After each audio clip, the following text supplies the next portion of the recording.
Сәлеметсіздер ме балалар?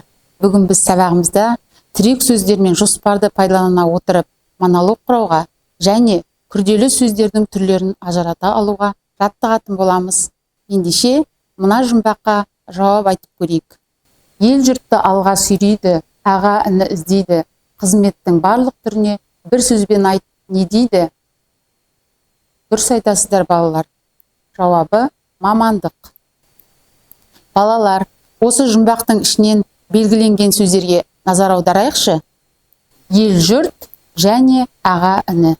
Бұл сөздер қос сөздер болып табылады. Ендеше, қос сөздің ережесіне назар аударайық. Екі сөздің қайталануынан жасалған күрделі сөздерді қос сөздер деп атайды. Қос сөздің арасына дефис қойылады. Мысалы, мая-мая, әке-шеше, көре-көре, құрал-сайман. Олай болса, мамандықтар туралы толық білу үшін келесі видеоматериалға назар аударайық. Сәлем балақай, біз бүгін мамандықтармен танысамыз. Бұл адамның мамандығы дәрігер. Ол емханада немесе ауруханада жұмыс істейді. Дәрігер ақ халат пен қалпақ киеді.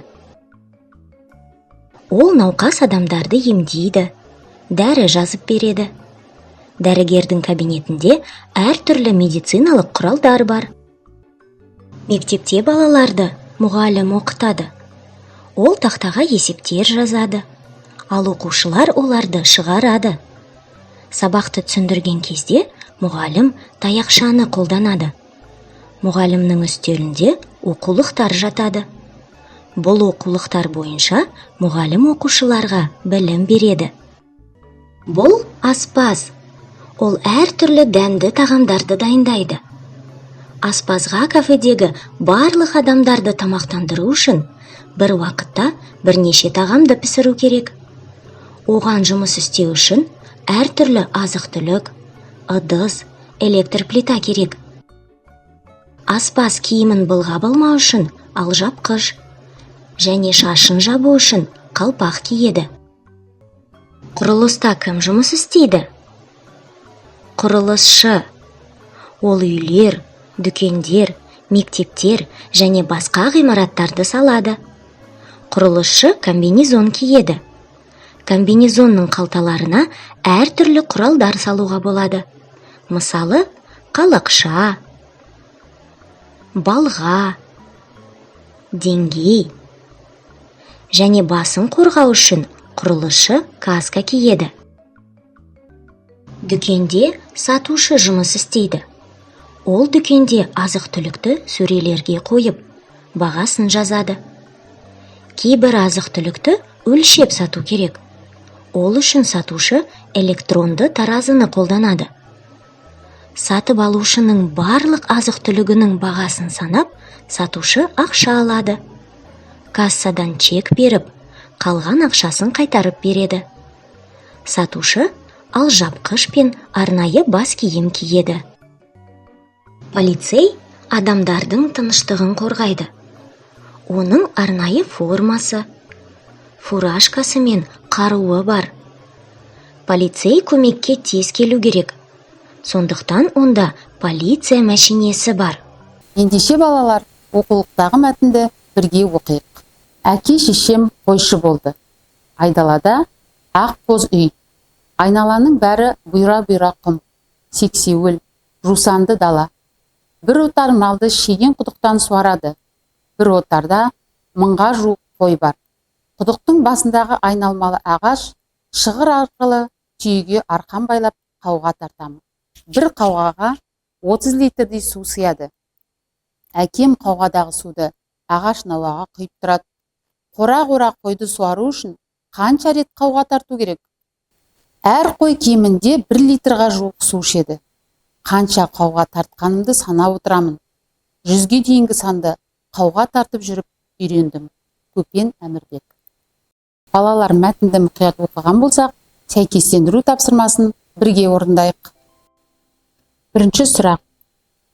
Айналаның бәрі құм. Қандай тиісті сөзді қоямыз? Дұрыс. бұйра. Келесі сұрақ. Қойды суару үшін қанша рет қауға тарту керек?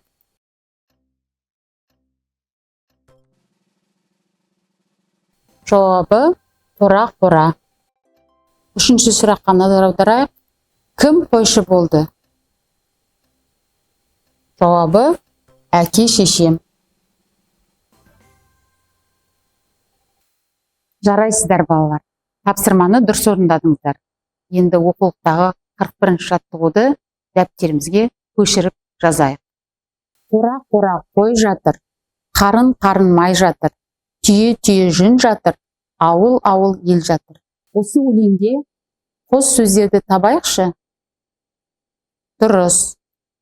Қора, қарын, түйе және ауыл. Жарайсыздар балалар, күрделі сөздерді дұрыс таптыңыздар. Ендеше мына ережеге назар аударайық. Қос сөздер екіге бөлінеді. Қайталама қос сөз және қосарлама қос сөз. Қайталама қос сөз бір сөздің қайталануынан жасалған қос сөздер. Мысалы, мая. Бірінші сыңарына қосымша жалғау арқылы жасалған қос сөздер бетпе-бет. Екі сыңарына да қосымша жалғану арқылы жасалған қос сөздер үйді үйімізге. Бірінші сыңары күшейткіш буын арқылы жасалған қос сөздер сап-сары. Енді қосарлама қос сөз екі сыңарының да мағынасы бар қос сөз құрбы-құрдас. Бір сыңарының мағынасы жоқ сөз бала-шаға. Екі сыңарының да мағынасы жоқ, мысалы ығы-жығы. Балалар, алған білімімізді қорытындылау мақсатында тест сұрақтарына бірге жауап берейік. Бірінші сұрақ. Қос сөз дегеніміз? Дұрыс. Екі сөздің қайталануынан жасалған күрделі сөздер. Келесі сұрақ. Қос сөзді табыңыз. Дұрыс. Биік.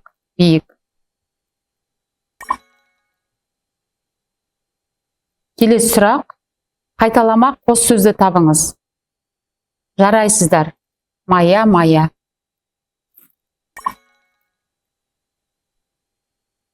Антонимді қос сөз қатысқан сөйлемді тап. Дұрыс. Үлкен кіші түгел қалмастан ауыл шетіне жиналды.